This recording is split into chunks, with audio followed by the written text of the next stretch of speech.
All right, so we put the hinge plate jig on. Now what we're going to do is rotor, and this happens to be an electric rotor. I think about battery operated, but you know, I'm not going to be doing this that much more, using a rotor that much. Used to hang all my own doors by scratch. That's how we used to always do it.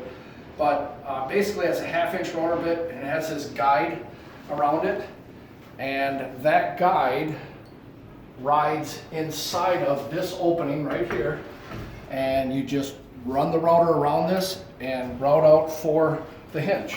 Okay, it is a 1/2-inch rotor blade, and it leaves a 1/4 inch radius on the edges.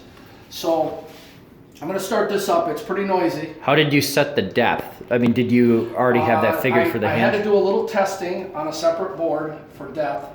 And what you want is so the hinge sticks out maybe a 64th. That just seems to work the best and looks the best. You don't want the hinge set too deep. You'd rather have it sticking out just a little bit. So when I start routing this, you'll see that I'm going to kind of go around the whole thing and clean it out, but then I'm going to press harder because sometimes this jig gets on here a little twisted. And if you don't get it to the right depth and you're sitting there with a hand chisel, you got to put the jig back on, it can be a real pain in the butt. So it's going to get real noisy here.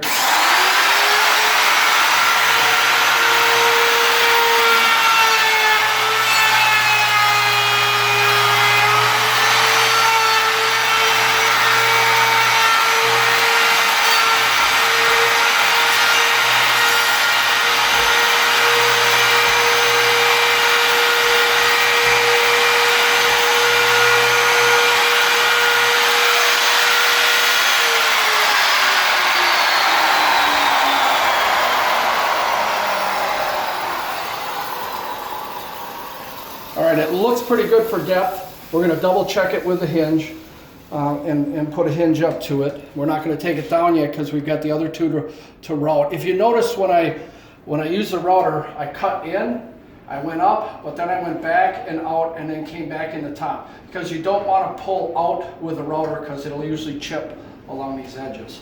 So just something you learn after a while. And there's our hinge. So now I'm going to route out the other two, top and bottom, so it'll be a 3-hinge set. And you can stop now.